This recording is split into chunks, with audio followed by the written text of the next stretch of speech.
Shalom, saudara-saudara yang terkasih di dalam Tuhan kita Yesus Kristus. Mari kita merenungkan kebenaran firman Tuhan yang terdapat di dalam 2 Tesalonika pasal yang ke-3, mulai dari ayat 1 sampai dengan ayat yang ke-15. Tetapi kita akan baca mulai dari ayat 16, ayat yang ke-6.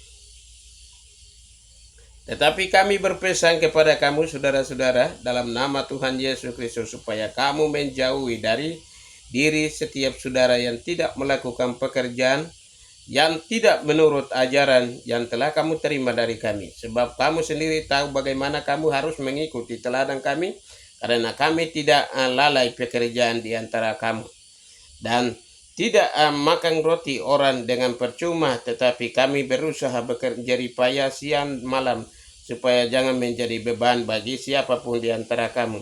Bukan karena kami tidak berhak untuk itu, melainkan karena kami mau menjadikan diri kami teladan bagi kamu, supaya kamu ikut. Sebab juga waktu kami berada di antara kamu, kami memberi peringatan ini kepada kamu: jika seorang tidak mau bekerja, janganlah ia makan. Kami katakan ini karena kami dengar bahwa ada orang yang tertib hidupnya dan tidak bekerja, melainkan sibuk dengan hal-hal yang tidak berguna. Orang-orang demikian kami peringati dan nasihati supaya Tuhan Yesus Kristus, supaya mereka tetap tenang melakukan pekerjaan, dan dengan demikian makan makanan sendiri. Dan kamu saudara-saudara, janganlah jemu-jemu berbuat apa yang baik. Jika ada orang yang tidak mau mendengarkan apa yang kami katakan dalam surat ini, tandailah dia dan janganlah bergaul dengan dia, supaya ia menjadi malu. Tetapi janganlah anggap dia sebagai musuh, tetapi tegurlah dia sebagai seorang saudara. Bapak Ibu yang terkasih di dalam Tuhan kita Yesus Kristus, kita memberi tema adalah gembalakanlah dombaku sampai Yesus datang. Pembacaan perikop di atas ini berbicara tentang tugas pengembalaan Rasul Paulus. Kita temukan unsur penting lagi indah yang diutarakan Rasul satu ini. Dia seakan berkata, aku bekerja keras, makan dari hasil keringatku, berjalan dengan rajin, dan teladani apa yang kukerjakan hidupku. Selaku gembala, Rasul Paulus bukan saja membina, menuntun umatnya, tetapi ia berusaha keras menjadi teladan yang patut ditiru. Oleh karena itu, Bapak Ibu yang terkasih di dalam Tuhan kita Yesus Kristus, di sini kita akan memberi tema adalah gembalakanlah dombaku sampai aku datang. Domba di sini menunjukkan kepada umat kita. Tetapi sebagai gembala, sebagai hamba Tuhan, domba itu harus dirawat. Domba itu harus diberikan makan. Domba itu harus menuntun dia dengan baik. Domba itu harus dijaga dan senantiasa memberikan makanan-makanan yang sehat bagi dombanya, supaya domba itu tidak bercerai-berai, tidak dikacaukan oleh pengaruh-pengaruh dunia, tidak dikacaukan oleh penyakit sosial yang sedang merajalela di dalam kehidupan orang-orang Kristen atau jemaat. Untuk itu, gembala harus merawat dengan baik.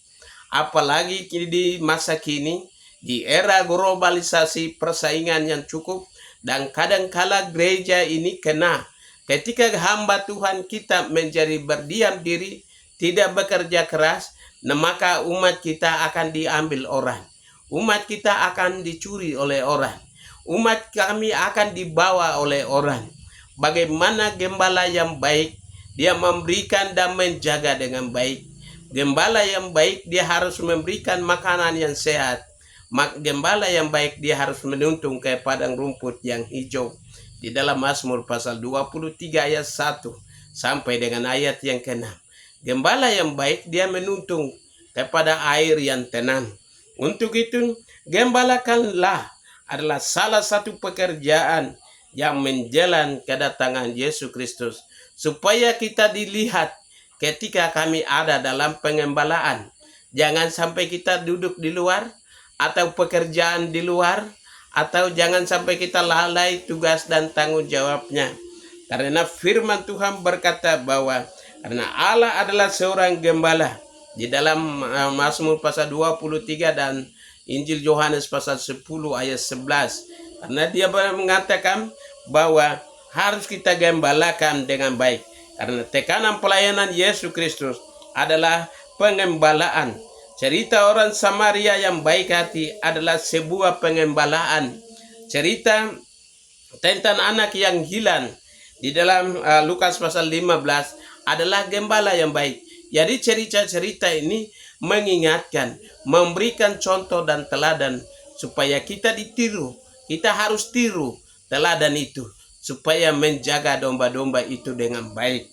Bapak Ibu yang terkasih di dalam Tuhan kita Yesus Kristus, sikapnya selama prosesi salib adalah sikap seorang gembala. Pesan Paskah adalah pesan pengembalaan di dalam Matius pasal 28 ayat yang ke-7. Jadi dia memerintahkan kepada kita bahwa kita harus gembalakan umat kita dengan baik.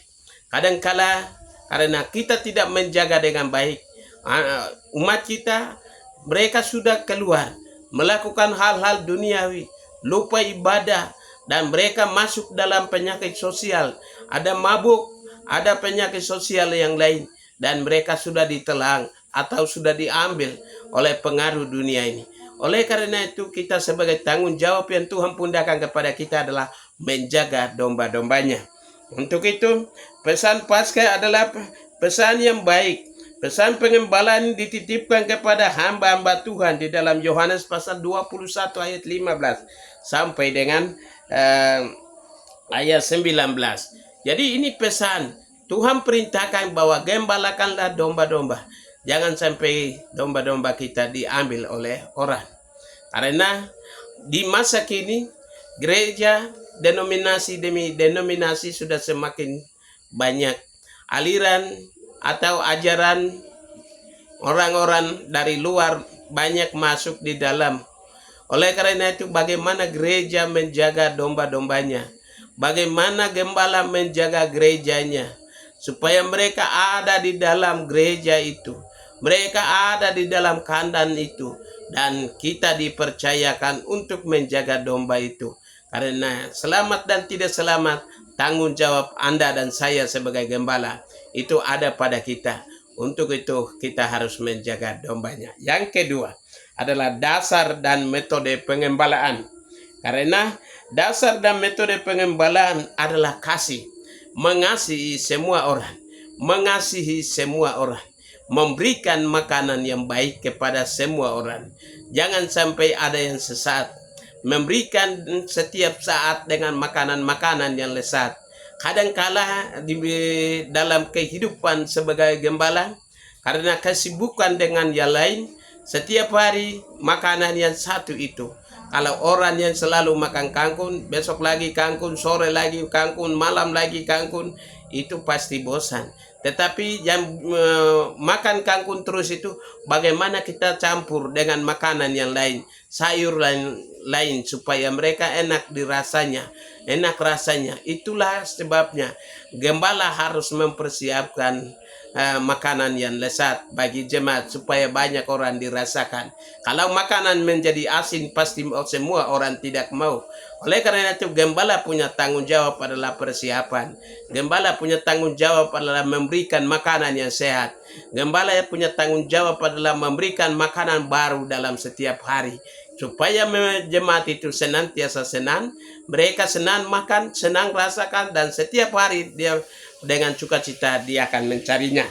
Karena wibawa pengembalaan adalah nama Yesus Kristus dalam ayat yang ke-17. Karena metode pengembalaan adalah memperingati dan menasehati. Metode sikap pergaulan dan juga teladan hidup kita juga menunjukkan sikap sebagai gembala sidang atau gembala juga sebagai salah satu surat yang akan dibacakan oleh publik. Oleh karena itu teladan kita, motivasi kita, dorongan kita yang terbaik supaya gembala itu menjadi gembala yang baik, menjaga dan memberikan makanan yang sehat dan lezat bagi umatnya. Supaya kalau umat kita ingin mau makan lagi, itulah harapan Tuhan Yesus. Karena mereka yang ingin mau makan lagi, berarti mereka ini senantiasa diberkati atau diberikan makanan yang sehat. Bapak Ibu yang terkasih, yang ketiga adalah perintah agung Tuhan Yesus adalah perintah pengembalaan. Mengapa? Karena ada unsur menabur dan ada unsur menuai. Apa yang kita tanam hari ini, itulah yang akan menuai. Apalah yang kita kerja hari ini, itulah yang pasti kita akan dapat di akhirat nanti. Ketika Yesus dia bertanya kepada setiap gembala, apakah kita menjaga gembala dengan baik? Apakah kita memberikan makanan yang sehat? Apakah kita senantiasa menjaga domba-domba kita? Itulah yang akan ditanyakan kepada kita. Tuhan tidak tanya jabatanmu, Tuhan juga tidak tanya gelarmu, Tuhan juga tidak tanya rumahmu yang nyaman, Tuhan juga tidak tanya kekayaanmu yang Anda miliki. Tetapi Tuhan tanya adalah berapa jiwa yang kita bawa kepada Tuhan.